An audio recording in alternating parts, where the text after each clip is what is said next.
প্রিয় শিক্ষার্থী বন্ধুরা, এখন আলোচনা করব কুমিল্লা বোর্ড 2015 সালে যে উইথ ক্লু এসেছিল এই উইথ ক্লুটি নিয়ে। শুরু করার আগে প্রথমেই বক্সের মধ্যে যে ক্লুগুলো দেয়া আছে এগুলোর সাথে তোমাদের পরিচয় করিয়ে দেই। তো প্রথমেই তোমরা বক্সের মধ্যে দেখতে পাচ্ছ রিকোয়ারিং কথাটি দেয়া আছে। এর অর্থটি তোমরা অনেকেই জানো। তো রিকোয়ারিং অর্থ হচ্ছে প্রয়োজন। রিকোয়ারিং অর্থ কি? প্রয়োজন। সবাই আমার সাথে সাথে বলো। প্রোভাইড। প্রোভাইড অর্থ হচ্ছে প্রদান করা অথবা সরবরাহ করা। প্রোভাইড অর্থ কি? প্রদান অথবা সরবরাহ করা। ইন্টারেস্টিং, এ কথাটি অবশ্যই জানো, কোনো মজার বিষয়। ঠিক আছে, ইন্টারেস্টিং অর্থ হচ্ছে তোমার মজার। এনথিউজিয়াস্ট। এনথিউজিয়াস্ট উচ্চারণটি অনেকেই ভুল করো, তো সঠিক উচ্চারণটা হচ্ছে কি? এনথিউজিয়াস্ট। ঠিক আছে, এনথিউজিয়াস্ট অর্থ হচ্ছে আগ্রহী অথবা কৌতূহলী। এনথিউজিয়াস্ট অর্থ কি? আগ্রহী অথবা কৌতূহলী। ফ্যাক্টরস। ফ্যাক্টরস অর্থ হচ্ছে বিষয়বস্তু। ফ্যাক্টরস অর্থ কি? বিষয়বস্তু অথবা কারণসমূহ। তো এখানে বিষয়বস্তু বোঝাচ্ছে এই প্যাসেজ অনুসারে। ইকোলজি। ইকোলজি ইকোলজি তোমরা অনেক ছোটোকাল থেকেই পড়ে আসছো, অনেক প্যারাগ্রাফের মধ্যে পেয়েছো, রিডিং পড়ার মধ্যে পেয়েছো। ইকোলজি অর্থ হচ্ছে তোমার বাস্তু সংস্থান। ইকোলজি অর্থ কি? বাস্তু সংস্থান। এনভায়রনমেন্ট। এনভায়রনমেন্ট অর্থ হচ্ছে পরিবেশ। আমার সাথে আরেকবার বলো, এনভায়রনমেন্ট অর্থ কি? পরিবেশ। অর্শিপ। অর্শিপ অর্থ হচ্ছে পূজা করা অথবা অর্চনা করা অথবা উপাসনা করা। ঠিক আছে, তাহলে অর্শিপ অর্থ কী বললাম? পূজা করা, অর্চনা করা অথবা উপাসনা করা। সিজন। সিজন অর্থ হচ্ছে তোমরা অনেকেই জানো এটা ঋতু, তবে এখানে ঋতু বোঝাচ্ছে না, এখানে মৌসুম বোঝাচ্ছে। ঠিক আছে, এই প্যাসেজ অনুসারে এখানে কী বোঝাচ্ছে? মৌসুম। তো ডুইং অর্থ তো আশা করি জানো, করা। টাইম আশা করি যে পারো। হ্যাবিটেট। এই হ্যাবিটেট অর্থটি অনেকেই জানো না, যেটা এই প্যাসেজের মধ্যে অনেকবার ব্যবহার করা হয়েছে। এই হ্যাবিটেট অর্থ হচ্ছে তোমার আবাসন। হ্যাবিটেট অর্থ কি? আবাসন। ইম্পর্ট্যান্স, গুরুত্ব। ইম্পর্ট্যান্স অর্থ কি? গুরুত্ব। আর এক্সটিংশন। এক্সটিংশন এটি নাউন ফর্মে দেওয়া আছে। এক্সটিংশন অর্থ হচ্ছে তোমার বিলুপ্তি। আবার আমার সাথে সবাই বলো, এক্সটিংশন অর্থ কি? বিলুপ্তি। আশা করি যে বক্সের মধ্যে যতগুলো ক্লু দেওয়া আছে সবগুলোর সাথেই ভালোভাবে পরিচয় তোমরা হতে পেরেছ। তো চলো এখন মূল টপিকটি শুরু করি।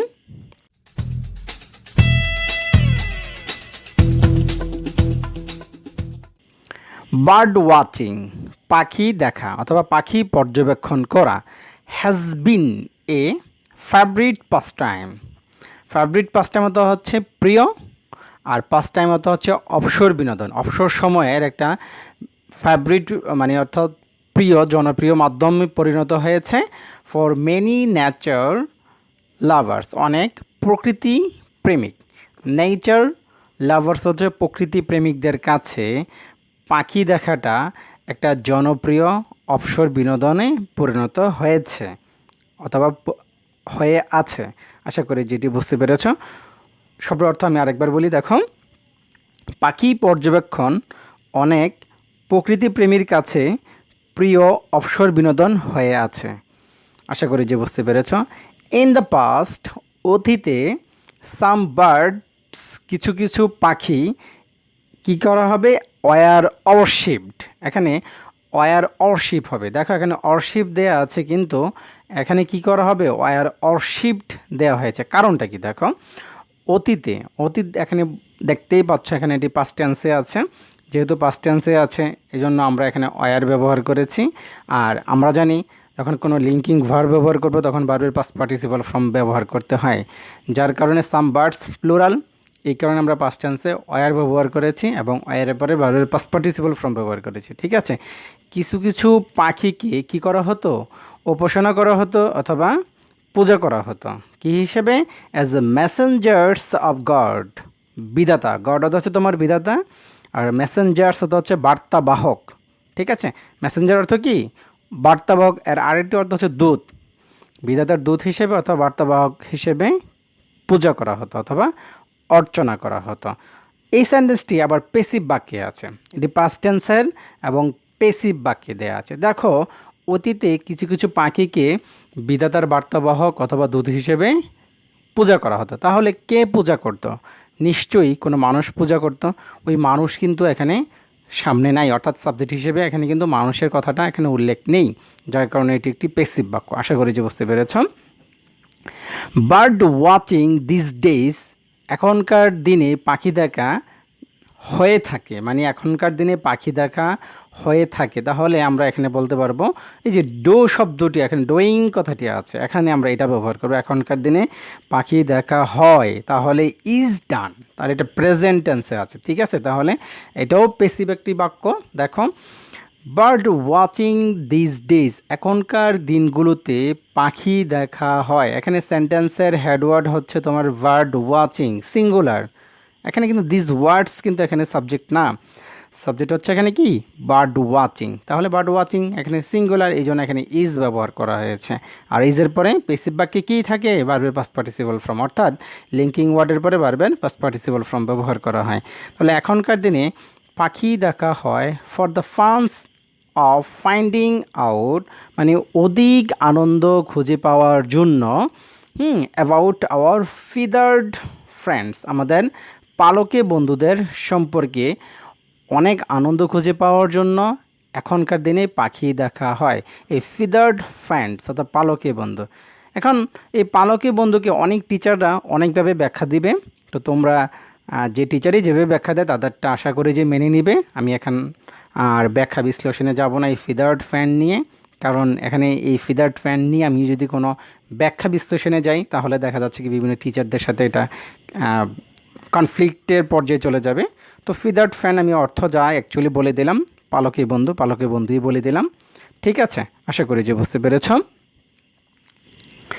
ইন রিসেন্ট ইয়ার্স, সাম্প্রতিক বছরগুলোতে, birds have become the barometers. Barometer অর্থ কী আবার, এখানে ব্যারোমিটার কথাটি আসার সাথে সাথে তোমাদের মনে প্রশ্ন আসলো, স্যার এখানে ব্যারোমিটার অর্থ কী? ব্যারোমিটার হচ্ছে তোমার মানদণ্ড অথবা মাপকাঠি। তাহলে সাম্প্রতিক বছরগুলোতে কি বার্ড বিকাম দ্য ব্যারোমিটার্স, পাখিরা কি হয়েছে একটা মানদণ্ডে পরিণত হয়েছে of dash change around us, আমাদের চতুর্পাশে বাস্তু সংস্থানগত পরিবর্তনের একটি মানদণ্ড পরিণত হয়েছে পাখিরা। ঠিক আছে, তাহলে বাস্তু সংস্থানগত আমরা কি পড়েছিলাম বলো তো? অবশ্যই আশা করি যে জানো ইকোলজি, তবে এই জায়গায় হয়ে যাবে তোমার ইকোলজিক্যাল। এখন বলতে পারো স্যার এখানে ইকোলজিক্যাল কেন হলো? দেখো, চেঞ্জ হচ্ছে একটি নাউন, নাউনের পূর্বে একটি অ্যাডজেক্টিভ বসবে, এই জন্য ইকোলজি থেকে ইকোলজিক্যাল হয়ে গেছে। ঠিক আছে, তাহলে আমি আবার বলি, সাম্প্রতিক বছরগুলোতে পাখি মানে পাখিরা আমাদের চারপাশের বাস্তু সংস্থানগত পরিবর্তনের মানদণ্ড হয়ে দাঁড়িয়েছে বা মানদণ্ড হয়ে গিয়েছে। আশা করি যে বুঝতে পেরেছ। ঠিক আছে,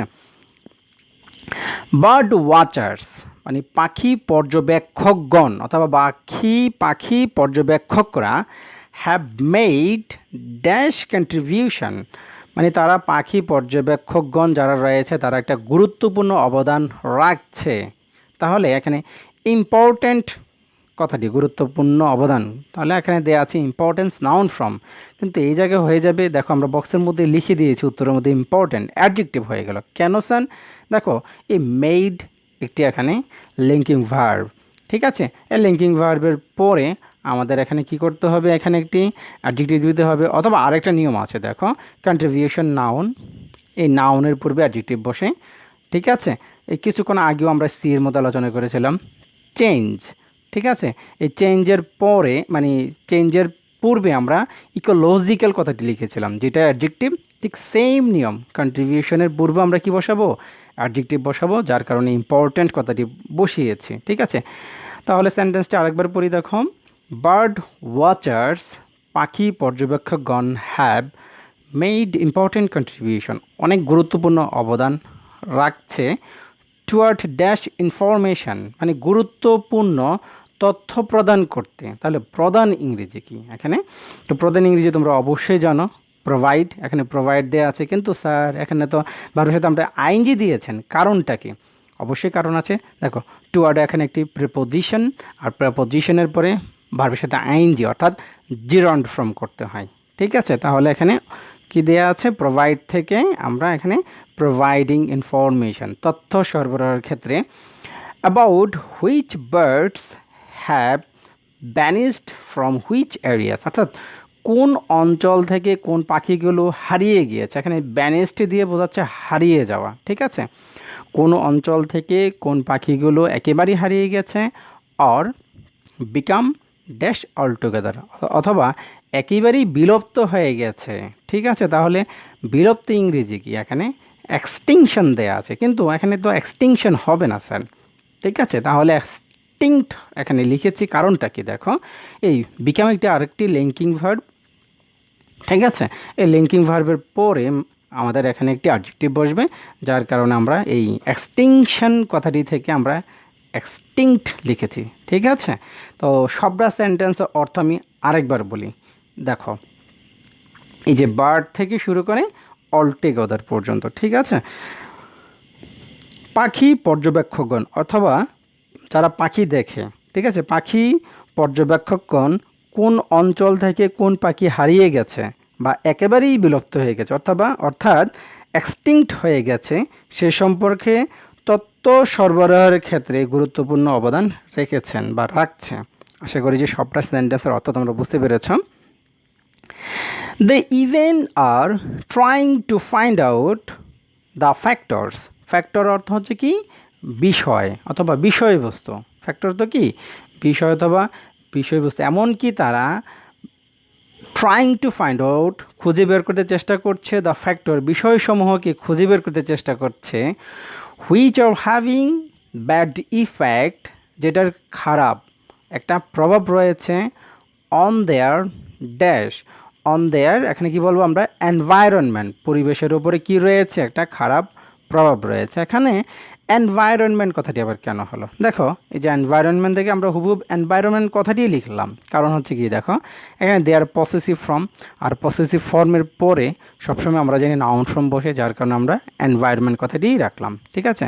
তাহলে সবটা সেন্টেন্সের অর্থ আমি আরেকবার বলি, দেখো এমনকি তারা চেষ্টা করছে ফাইন্ড আউট দ্য ফ্যাক্টর, মানে বিষয়গুলো খুঁজে বের করতে, which are having bad effect, যেগুলো একটা খারাপ প্রভাব রয়েছে তাদের পরিবেশের ওপরে। আশা করি যে বুঝতে পেরেছ।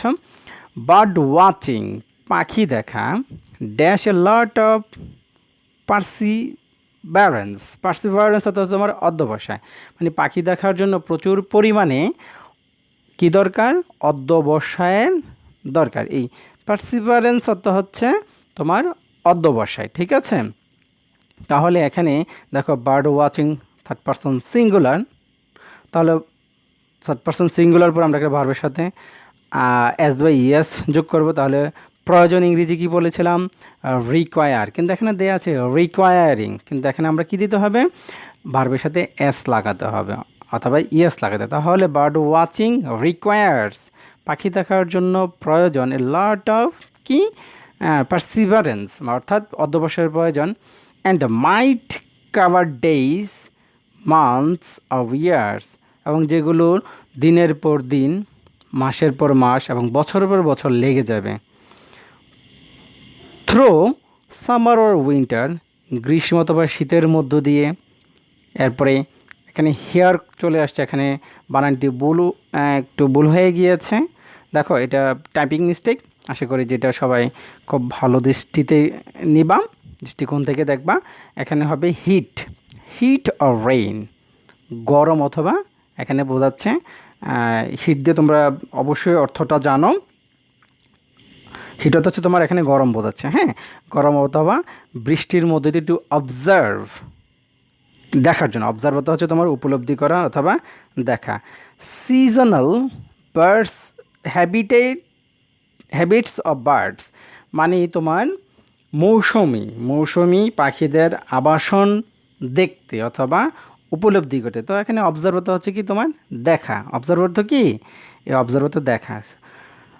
মৌসুমি পাখিদের আবাসন দেখতে তোমার গ্রীষ্ম অথবা শীত, গরম অথবা বৃষ্টির মধ্য দিয়ে তোমার মাসের পর মাস, দিনের পর দিন, বছরের পর বছর তোমার কি করতে হবে, তোমার অপেক্ষা করতে হবে, দেখতে হবে, এবং পাখি দেখার জন্য তোমার প্রচুর পরিমাণ অধ্যবসায়ের প্রয়োজন। আশা করি সবটা সেন্টেন্সের অর্থ তোমরা বুঝতে পেরেছো। দেখো সেন্টেন্সগুলো কিন্তু অনেক বড়, যার কারণে আসলে অর্থ করতে গিয়ে একটু বিড়ম্বনার শিকার হতে হচ্ছে। তবে ভালোভাবে অর্থগুলো লক্ষ্য করো, আশা করি যে ঠিক হয়ে যাবে। Real dash have even gone to remote island, মানে প্রকৃত যারা উৎসাহী রয়েছে, তাহলে উৎসাহী ইংরেজি আমরা কি বলেছিলাম? এনথিউজিয়াস্ট। তাহলে এনথিউজিয়াস্ট এখানে কথাটি কেন বসালাম? দেখো রিয়েলের পরে আমাদের সবসময় কি বসাতে হবে? আশা করি যে তোমাদের মনে পড়েছে, রিয়েলটা হচ্ছে কি তোমার একটি অ্যাডজেক্টিভ, ঠিক আছে? অ্যাডজেক্টিভের পরে কি বসবো আমরা? এখানে একটি নাউন ফর্ম বসাবো, হ্যাঁ? তাহলে রিয়েল এনথিউজিস্ট, তাহলে এনথিউজিস্ট একটি নাউন। প্রকৃত উৎসাহীরা have even gone to remote island, তারা এমনকি অনেক দূরবর্তী দ্বীপের মধ্যে যায় টু অবজার্ভ বার্ডস, পাখি দেখার জন্য। ঠিক আছে, আশা করি যে বুঝতে পেরেছ। Bird watching is quite well known in many countries of the world. পাখি দেখা ইজ কোয়াইট সম্পূর্ণ একটা ওয়েল নোন, সুপরিচিত, in many countries of the world, পৃথিবীর অনেক দেশের মধ্যে পাখি দেখা একটি সুপরিচিত বিষয়। আশা করি যে এই সবটা ওইগুলো তোমরা বুঝতে পেরেছ। আর আরেকটি কথা বলে রাখি, সেন্টেন্সগুলো অনেক বড় বড় ছিল, যার কারণে অর্থ করতে গিয়ে অনেক সময় মনের এক্সপেকটেশন অনুসারে অর্থগুলো হয়নি। এরপরও আশা করি যে পুরোপুরি তোমরা বুঝতে সক্ষম হবা যদি বারবার এই ভিডিওটি দেখো।